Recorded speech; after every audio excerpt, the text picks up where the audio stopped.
बिहार में मोदी जी ने बोला था पहले कि 50,000 करोड़ दूं, 60,000 दूं, 70,000 करोड़ दूं, 80,000 करोड़ दूं, 1.25 लाख करोड़ दूं। कहाँ गया वो पैसा बिहार के लिए? 20 साल से एनडीए के साथ मिलके नीतीश जी सरकार चला रहे हैं। क्या हुआ? 20 साल में कुछ परिवर्तन हुआ? जब 11 साल में विश्व में डंका बजवा सकते हैं मोदी जी, बीजेपी की एनडीए सरकार विश्व में, तो 20 साल में बिहार में क्यों नहीं बजा? अरबपति खरबपति बिजनेसमैनों के लिए 1 रुपए में जमीन मिल सकती है, तो आम जनता के लिए क्यों नहीं सुविधा मिल रही? लग रहा है आपको कि तेजस्वी यादव की वहाँ पर वापसी हो सकती है? देखो 100% बिहार में परिवर्तन होगा अगर ईमानदारी के साथ काउंटिंग हुई, ईमानदारी के साथ चुनाव हुआ। अगर रिजल्ट 9 बजे से 8 बजे से काउंटिंग शुरू होगी और 2 बजे तक 4 बजे तक अगर रिजल्ट सही से घोषित हो जाते हैं, परिणाम घोषित हो जाते हैं, तो जनता परिवर्तन के मूड में और परिवर्तन होगा। जब मोदी जी जीत रहे थे वो तो दिखा रहे थे, और जब मोदी जी हारने लग गए तो 3-4 घंटे के लिए काउंटिंग दिखाई नहीं गई। सीमांचल में ओबीसी को 5-6 सीट मिलनी चाहिए, ज़्यादा से ज़्यादा सीट ओबीसी को मिलनी चाहिए, 6-7 सीट ओबीसी को मिलनी चाहिए। पिछली साल 6 सीट थी उसकी, तो इस बार उसकी सीट बढ़ने की उम्मीद है। पर ये जो प्रशांत किशोर है ये नहीं बढ़ने देगा। ये प्रशांत किशोर ओवैसी को डाउन करेगा और तेजस्वी को डाउन करेगा। ये उसी तरह के उम्मीदवार खड़े करेगा। बिहार में वोटरों का रुझान क्या होगा, इस बार वो किसके पक्ष में जाएंगे? आइए हमारे साथ बातचीत करने के लिए एक सर मौजूद हैं। सर, आपका नाम क्या है? राकेश सिंह सोलंकी। बिहार को कैसे देखते हैं इस बार आप? वहाँ बदलाव चाहती है जनता, या फिर एक बार फिर से वही जेडीयू की सरकार और बीजेपी की आने वाली? देखो, बदलाव तो जनता हर स्टेट में चाहती है कि जनता के लिए कुछ अच्छा करे। जो भी सरकार है कुछ अच्छा करे, पर होता उल्टा है। जनता चाहती कुछ है और होता कुछ है। जनता ने हर स्टेट में चाहा है कि भाई परिवर्तन हो और अच्छा दे। जो घोषणा करते हैं, चाहे वो देश के प्रधानमंत्री हो, चाहे पार्टी के अध्यक्ष हो या मंत्री हो, संतरी हो, बोलते कुछ है, होता कुछ है। जैसे दिल्ली में देखो आप, दिल्ली के लिए मोदी जी ने बोला कुछ, हो कुछ रहा है। अभी आप देखो पॉल्यूशन का क्या हाल है, ट्रांसपोर्ट का दिल्ली का क्या हाल है, पानी बिजली का, बच्चे के स्कूलों का, हॉस्पिटलों का क्या हाल है। जो बोला वो तो नहीं मिल रहा। महाराष्ट्र में देखो वो नहीं मिला। तो वही हाल बिहार का है। बिहार में मोदी जी ने बोला था पहले कि 50,000 करोड़ दूं, 60,000 दूं, 70,000 करोड़ दूं, 80,000 करोड़ दूं, 1.25 लाख करोड़ दूं। कहाँ गया वो पैसा बिहार के लिए? 20 साल से एनडीए के साथ मिलके नीतीश जी सरकार चला रहे हैं। क्या हुआ? 20 साल में कुछ परिवर्तन हुआ? जब 11 साल में विश्व में डंका बजवा सकते हैं मोदी जी, बीजेपी की एनडीए सरकार विश्व में, तो 20 साल में बिहार में क्यों नहीं बजा? बिहार में आज बेरोजगारी चरम पर है, महंगाई चरम पर है, भुखमरी चरम पर है, अत्याचार महिलाओं के ऊपर हर स्टेट से ज़्यादा है। हर चीज़ में जब अरबपति खरबपति बिजनेसमैनों के लिए 1 रुपए में जमीन मिल सकती है, तो आम जनता के लिए क्यों नहीं सुविधा मिल रही? 10,000 करोड़ जमीन जो दी गई है बिजनेसमैनों के लिए, अडानी को दी, अंबानी को दी, या किसी को भी दी, 1 रुपए में दी गई है। अगर वो जमीन आम जनता को, बिहार की जनता को दी जाए, तो क्या बिहार की जनता गरीब रहेगी? अगर जो कर्जा अंबानी अंडानी का माफ हो रहा है वो पैसा मुझे दे दिया जाए, तो मैं क्या गरीब रहूंगा? आम जनता गरीब रहेगी क्या? जो जनता का पैसा, खून पसीने का, टैक्स का, चूसा हुआ पसीना का पैसा बिजनेसमैनों को दिया जा रहा है, उनसे वापस लिया जा रहा है। चंदा दो, धंधा लो। सरकार का यही उद्देश्य है ना कि हमने 1 रुपए में आपको जमीन दे दी इतनी, अब हमें सपोर्ट करो।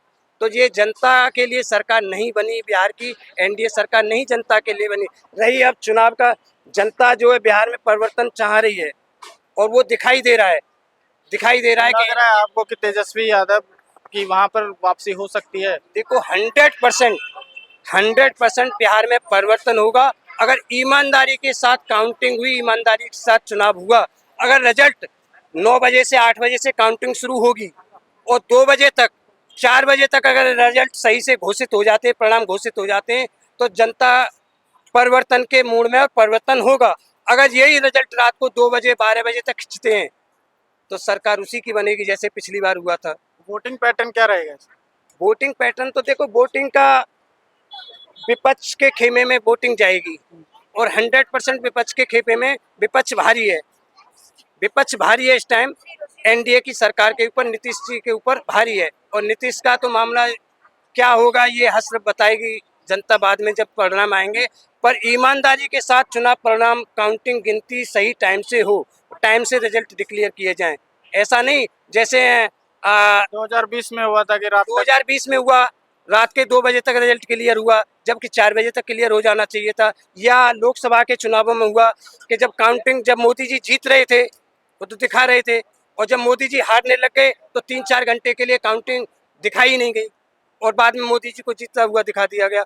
अलीगढ़ की लोकसभा क्षेत्र पे वही हुआ, जब बीजेपी का उम्मीदवार हार रहा था तब तक तो दिखाया गया, और जब ज़्यादा ये लगा कि अब गई सीट तो काउंटिंग दिखाना बंद कर दिया, और बाद में क्या है कि जीतता हुआ। कई सीटों पे ऐसा हुआ, और रात को देर रात तक परिणाम घोषित हुए। बिहार में अगर वोटिंग के दिन अगर आखिरी के 3 घंटों में वोटिंग प्रतिशत बढ़ेगी तो उसको किसका फायदा होगा? देखो, वोटिंग परसेंट जिस तरह से दिल्ली के अंदर पहली बार दिल्ली के अंदर शुरू की जो स्टार्टिंग में कितनी हाई वोटिंग हुई थी, और वो वोटिंग क्या थी, हाई वोटिंग हुई थी, कोई जांच नहीं पड़ताल नहीं, जो भी आया वोट डालता गया। ऐसा कभी दिल्ली में हुआ? इतनी हाई वोटिंग दिल्ली में, इतनी हाई परसेंटेज वोटिंग दिल्ली के अंदर कभी नहीं हुई स्टार्टिंग में, जो अब की बार हुई थी। और उसका रिजल्ट क्या रहा? तो बिहार की जनता ने पक्का 100% मूड बना रखा है परिवर्तन का। जो जनता के लिए काम करेगा उसके लिए जनता वोट देगी। बेरोजगारी पे युवाओं के ऊपर लाठीचार्ज हो रहा है, बार बार महिलाओं के ऊपर कितना अत्याचार हो रहा है। बीजेपी का जो पार्टी के मेंबर हैं उनका देखो, या जेडीयू के मेंबर हैं, विपक्ष। प्रशांत किशोर ने बहुत आरोप लगाया है बीजेपी के नेताओं पर, सम्राट चौधरी पर भी लगाया है, अशोक चौधरी पर लगाया है। देखो, आरोप लगाओ, पर बीजेपी की सरकार में जांच पड़ताल नहीं होती, किसी के ऊपर एफआईआर दर्ज नहीं होगी, जांच पड़ताल नहीं होगी। प्रशांत किशोर को जाना चाहिए कोर्ट में।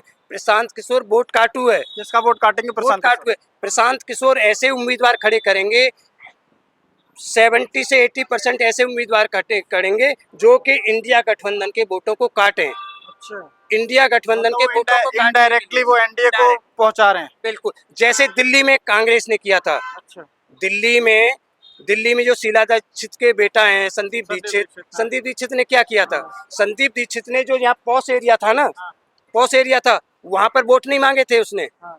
वोट कहाँ मांगे थे? जो लोअर क्लास थी, झुग्गी झोपड़ी का एरिया था, जो यहाँ का तो टॉप एरिया था, हायर एरिया था। संदीप दीक्षित के एरिया में सबसे ज्यादा वोट है हायर, वहाँ वोट नहीं मांगा था उसने, वहीं मांगा था जहाँ पे केजरीवाल को वोट जाना था, ये जिनके लिए केजरीवाल ने काम किया था। वो लोग बहकाम में आए और उन्होंने केजरीवाल को हरा दिया, और वही कम अंतर से जीते थे प्रवेश वर्मा। यहाँ से त्रिकोणीय मुकाबला था, प्रवेश वर्मा और संदीप दीक्षित और अरविंद संदीप केजरीवाल। दीक्षित को क्या मिला था? हाँ। क्या मिला था? 5-6 हजार वोट मिले थे, 5-6 और 5-6 हजार वोट आप काउंटिंग की निकालो, हाँ। जहाँ लेबर का झुग्गी झोपड़ी की कॉलोनी वहां से मिले थे।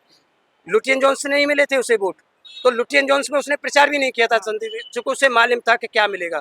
लुटियन जोन्स में केजरीवाल को वोट मिला, प्रवेश वर्मा को मिला, पर वहां नहीं वोट मिला, और उसकी जांच पड़ताल क्या हुई? तो अगर वहां से कांग्रेस नहीं लड़ती तो आज अरविंद केजरीवाल जीत जाते वहां से। बिल्कुल जीतते, और वही बिहार के अंदर होगा। प्रशांत किशोर जो है, जीतने वाली 1 या 2 सीट निकलेंगी उसकी, बाकी वोट काटू है। वो जेडीयू को खत्म करेगा प्रशांत किशोर, और आरजेडी के वोट को कम करेगा, बाकी कुछ नहीं होना।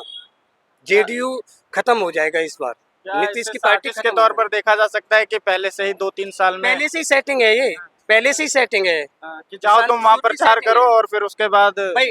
प्रशांत किशोर ने इतना उल्टा सीधा बोला, हाँ, फिर भी कुछ नहीं हो रहा। बीजेपी ने कोई एक्शन लिया? अभी तक तो नीतीश नहीं। ने एक्शन लिया? केंद्र ने कोई एक्शन लिया? कोई एक्शन नहीं होगा। अगर यही चीज कांग्रेस का कोई बोले या आरजेडी का कोई बोले, उसके ऊपर एक्शन होगा। या दूसरा जो क्या नाम है उसकी पार्टी, लेफ्ट है वहाँ पर, विकासशील इंसान वामपंथी है, पार्टी लेफ्ट है, या एक और है वो मोमडन ओवैसी, AIMIM ओवैसी की, उन पर एक्शन होगा, पर उसके ऊपर एक्शन नहीं होगा। सीमांचल में ओवैसी का क्या रहेगा? सीमांचल में पिछली बार ओवैसी ने 5-6 सीट जीती थी। सीमांचल में ओवैसी को 5-6 सीट मिलनी चाहिए, ज्यादा से ज्यादा सीट ओवैसी को मिलनी चाहिए, 6-7 सीट ओवैसी को मिलनी चाहिए। पिछली साल 6 सीट थी उसकी, तो इस बार उसकी सीट बढ़ने की उम्मीद है। पर ये जो प्रशांत किशोर है, ये नहीं बढ़ने देगा। ये प्रशांत किशोर ओवैसी को डाउन करेगा और तेजस्वी को डाउन करेगा, ये उसी तरह के उम्मीदवार खड़े करेगा। कांग्रेस ने भी वहाँ से उम्मीदवार खड़े करे हैं, तो लग रहा है आपको कि इस बार ओवैसी के लिए भी मुश्किल होगी? ओवैसी के मुश्किल होगी, ओवैसी के लिए मुश्किल होगी, पर फिर भी मैं कह रहा हूँ 5-6 उम्मीदवार उसके जीतेंगे, ओवैसी के जीतेंगे। पर सबसे बड़ा प्रशांत किशोर जो मुसीबत बनेगा, वो तेजस्वी के लिए मुसीबत बनेगा और कांग्रेस के लिए मुसीबत बनेगा। ये 1-1, 2-2% वोट ले जाएगा। क्योंकि ये यादव उम्मीदवार सबसे ज्यादा, मैं क्लियर ही बोलता हूँ, सबसे ज्यादा यादव उम्मीदवार खड़े करेगा, मुस्लिम उम्मीदवार खड़े करेगा। और यादव और मुस्लिम उम्मीदवार किसका है? वो विपक्ष का वोट है, विपक्ष का वोट है। चाहे वो ओवैसी का वोट मानो, चाहे कांग्रेस का मानो, चाहे वामपंथियों का वोट माने, वही वही उम्मीदवार खड़े करेगा। तो ये तेजस्वी के लिए, कांग्रेस के लिए, ओवैसी के लिए प्रॉब्लम है। बाकी बीजेपी को ये फायदा करेगा, बीजेपी के फेवर में है प्रशांत किशोर। मतलब कुल मिलाकर के वहां पर प्रशांत किशोर का फैक्टर जो है वो बीजेपी के पक्ष में है। पक्ष में। और सबसे बड़ा फेवर ये है कि अगर चुनाव का काउंटिंग 8 बजे से 9 बजे से होगी, वो काउंटिंग 2 बजे तक, 4 बजे तक पूरी हो जाए और रिजल्ट क्लियर हो जाए, तो ये मान लो सबसे अच्छा है। और यही काउंटिंग रात को 9 बजे, 10 बजे, 12 बजे तक खिंचेगी तो मामला गड़बड़ है सारा सब कुछ। फंस रहा है फिर मामला। जहाँ जहाँ बीजेपी ने सरकार बनाई है, खींचतान के करके सरकार बनाई है, वो रात को ही काउंटिंग होके बनी है। दिन की काउंटिंग में बीजेपी की सरकार नहीं बनी, खींचतान वाली सरकार। वैसे तो क्लियर बहुत जगह क्लियर सी सरकार बनी है, में क्लियर एक तरफा बनी है, पर खींचतान करके जो बनी है वो रात की बनी है। जैसे पिछली बार भी बिहार में रात को ही बनी थी खींचतान। कितना लग रहा है आपको इस बार महागठबंधन की कितनी सीटें? 243 में से देखो, महागठबंधन जो है 150 के करीब आसपास सीट पर है, और बीजेपी जो है 100, गठबंधन जो है चिराग को साथ में लेके 100 के आसपास है ये। पर काउंटिंग में जो होगा, काउंटिंग में होगा वो 150 पे बीजेपी टक्कर मारेगी और इनको 100 के आसपास छोड़ेगी काउंटिंग में जो होगा रात को। अच्छा, ये होने वाला है। दिन की काउंटिंग में गठबंधन रहेगा आगे, और रात को जो काउंटिंग होगी उसमें बीजेपी जाएगी। तुम देखो ना, पिछला रिकॉर्ड देख लो, किसी भी स्टेट का देख लो, जहाँ रात की काउंटिंग में बीजेपी निकली आगे, चाहे वो लोकसभा की हो, जो सीट जो है रात को जो मुद्दा उठा रहे हैं वोट चोरी का, ये सही है फिर? वो तो सही है। वो सही इसलिए है कि जहाँ कभी पहले हुआ कि जीरो एड्रेस पे जब हम आधार कार्ड, वोटर आई कार्ड बनवाने जाते हैं, मैं अप्लाई करूं, देखो मैं आधार कार्ड अप्लाई करूं, वोटर आई कार्ड करूं अप्लाई, जीरो एड्रेस पे अप्लाई करूं तो बनता नहीं है, कैंसिल हो जाता है। और वहाँ क्यों बनने जीरो एड्रेस पे? चुनाव आयोग क्यों बोल रहा है कि जीरो एड्रेस पे भी हो सकता है? आधार कार्ड भी बनना है जीरो एड्रेस पे और वो भी बनना है, पर जब मैं अप्लाई करूं तो मेरा कट जाता है। मेरा एड्रेस जो है, अगर मैं बोलूं मेरा आधार कार्ड या voter I card, pan card zero address पे बन जाए, या जीरो एड्रेस पे बैंक में अकाउंट बनेगा, नहीं खुलता, पर वहाँ वोटर आई कार्ड बनने जीरो एड्रेस पे, तो ये धांधलेबाजी है ना क्लियर।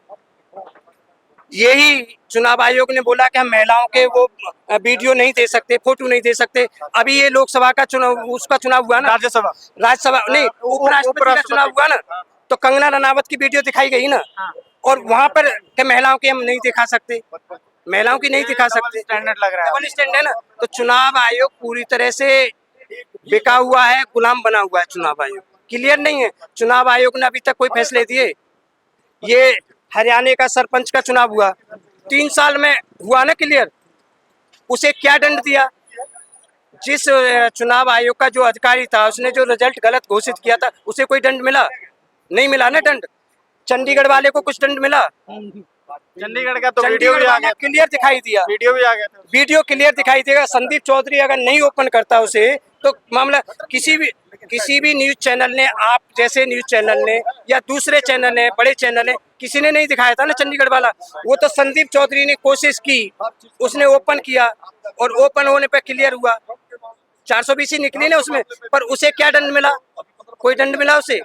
तो इस सरकार में जो गलत काम करता है ना, और सरकार के फेवर में करता है, उसका प्रमोशन होता है, डाउन नहीं होता, उसकी नौकरी नहीं जाती, उसे सस्पेंड नहीं किया जाता, उसका प्रमोशन होता है। और सस्पेंड भी टर्मिनेट किया जाएगा तो महीना 2 महीना किया जाएगा, उसके बाद उसका प्रमोशन पोस्ट बढ़ा के की जाएगी। जैसे किसानों पर, हरियाणा में किसान आंदोलन में एक एसडीएम ने किसानों पे लाठी चार्ज करवाया था, किसानों के सिर फोड़े थे, उसे किसानों के दबाव में 2-3 महीने के लिए उसे टर्मिनेट किया गया, उसके बाद उसे प्रमोशन देके ऊपर किया गया था। तो इस सरकार में जो उल्टा सीधा बोलेगा उसका प्रमोशन होगा और बाकी डाउन होगा।